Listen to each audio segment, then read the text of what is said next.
যখন আমরা চুলায় হাত দেই, চুলার আগুন যদি আমাদের হাতে লাগে, আমাদের হাত ঠোলা হয়ে যায়। আর এই জাহান্নামের আগুন তার চেয়ে দ্বিগুণ শক্তিশালী। যখন আপনার আমার শরীরে লাগবে, তখন আমাদের শরীরটাকে বস্ত্র ঝরঝর করে পড়তে থাকিবে। আর কেমন যেন যখন আমাদের শরীর থেকে আমাদের গোস্ত পড়ে যাবে, আল্লাহ তাআলা আবার আমাদের শরীরের গোস্ত পয়দা করে দেবেন, গোস্ত তৈরি করে দেবেন। এভাবে আমাদেরকে জাহান্নামের আগুন সইতে হবে, জাহান্নামের ভোগ আমাদের ভুগতে হবে। অতএব আমাদের জাহান্নামের আগুনতে বাঁচতে হলে আমাদের ঈমান আমল ঠিক করতে হবে।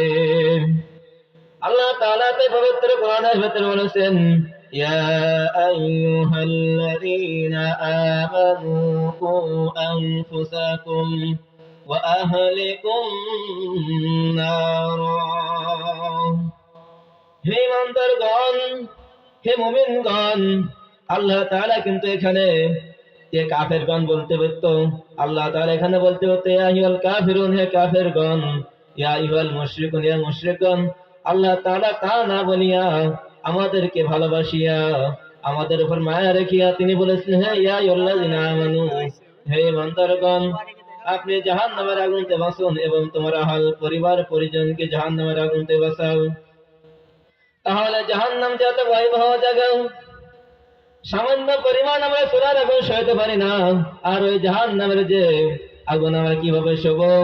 আরে কয়রাতনার মুসলমান ভাইয়েরা, একটু চিন্তা করে দেখো জাহান্নাম কেমন ভয়াবহ জায়গা।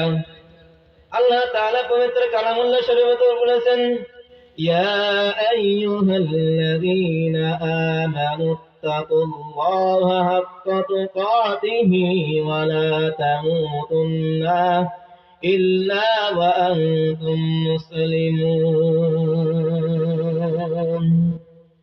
হে ইমানদারগণ, তোমরা আমি আল্লাহ আমাকে ভয় করো এবং মুসলমান না হইয়া তোমরা মৃত্যুবরণ করো না।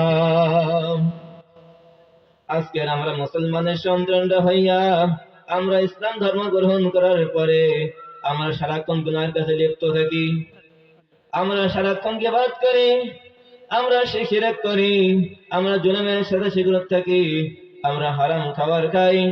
অথবা আল্লাহ তাআলা বলেছেন, রাসূল সাল্লাল্লাহু আলাইহি ওয়াসাল্লামের হাদিসে এসেছে, লা ইয়াদখুলুল জান্নাতা জাসাদুল গুযিয়া বিল হারাম।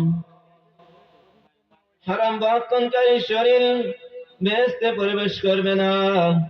আর যে ব্যক্তি হারাম খাবে, তাহলে তার শরীর যদি বেহেশতে প্রবেশ না করে, তাহলে আমাদের জন্য রয়েছে জাহান্নাম, তার ঠিকানা হবে জাহান্নাম। আরে মুসলমান ভাইরা, আপনারা একটু চিন্তা করে দেখুন জাহান্নাম যে কত ভয়াবহ জায়গা। অতএব আমাদেরকে ঈমান আমল ঠিক করতে হবে। যখন আপনি আমি মারা যাব, তখন আমাদের সন্তানরা আমাদেরকে বলবে, এখন আমার পিতার পিতা নাই, এখন হয়ে গেছে লাশ। তাকে যখন আপনি আমি মারা যাব, তখন আমাদেরকে আমাদেরকে ঘর থেকে বাইরে করবে, বাইরে করিয়া মসজিদে আলাম দেবে, অমুক ব্যক্তি অমুক সময় মারা গেছে, অমুক সময় তার জানাজা হবে। আর মুসলমান ভাইরা, ওই সময় যখন আপনি আমি মারা যাব, আমাদেরকে কেউ গোসল করতে যাবে, কেউ আমাদের জন্য বাঁশ কাটতে যাবে, কেউ কবর খনন করবে, তারপরে আমাদেরকে ওই কবরে রেখে আসবে। যখন আপনার আমার ছেলেরা কবরে রেখে চলে আসবে, তখন ফেরেশতারা আমাদেরকে প্রশ্ন করবে। যদি আমরা প্রশ্নের উত্তর সঠিকভাবে দিতে পারি, তাহলে আমাদের সাথে জান্নাতের সাথে সম্পর্ক করে দেবে।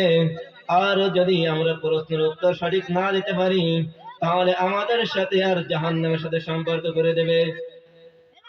যদি আপনি আমি ইমানদার হয়ে মৃত্যুবরণ করতে পারি, তাহলে আমাদেরকে প্রশ্ন উত্তর দিতে পারলে আমাদের জন্য জান্নাতের নাজ নিয়ামত দেখাবে।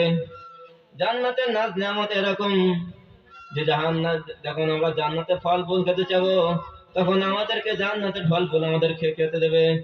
আর আপনি আমি যখন জাহান্নামে যাব, যখন আমরা যদি জাহান্নামের খাবার খেতে চাই, আমার পানি চাইলে আমাদের এক ধরনের পানি দেবে, সে যেই পানি খাওয়ার সঙ্গে সঙ্গে আমাদের পেট থেকে গলে গলে পড়ে যাবে, কাঠার মতো পড়তে থাকবে।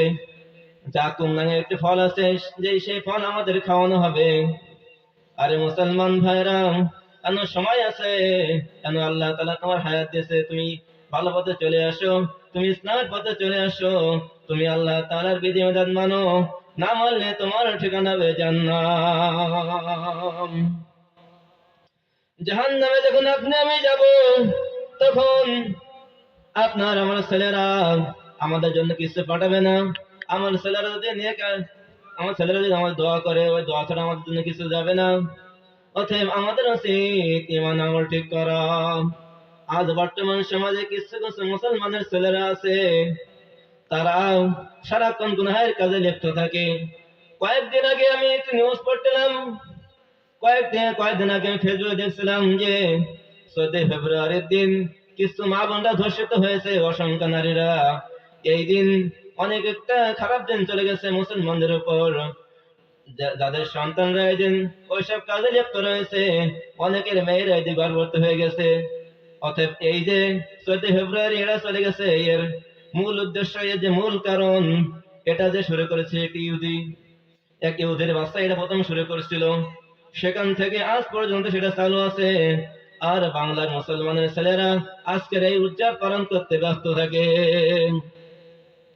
যদি আপনি আমি প্রকৃত মুমিন হই, তাহলে আমরা এসব করবো কেন মুসলমান? আরে মুসলমান, চিন্তা করে দেখো, আপনার আমার ছেলেরা নামাজ পড়ে না, রোজা রাখে না। যখন কিয়ামতের দিন আপনার আমাকে হিসাব নেবে আল্লাহ তাআলা, তখন আপনি যদি জান্নাতে যান, তখন আপনার ছেলে বলবে, আমার বাপ আমাদেরকে নামাজের কথা বলতো না, আমাদেরকে রোজার কথা বলতো না। তখন আল্লাহ তাআলা আপনাদের ছেলেদের সুপারিশের কারণে আপনাদের জাহান্নামে নিয়ে যাবে। অতএব আমাদের উচিত আমাদের সন্তানদেরকে ইসলামের পথে থাকা, ইসলামের শিক্ষিত করা, তাদেরকে নামাজ পড়ার আদেশ দেওয়া।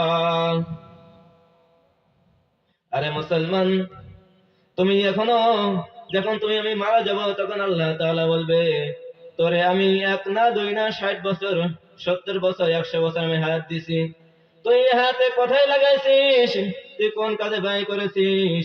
তখন আমরা কি উত্তর দেব আল্লাহ তাআলার কাছে?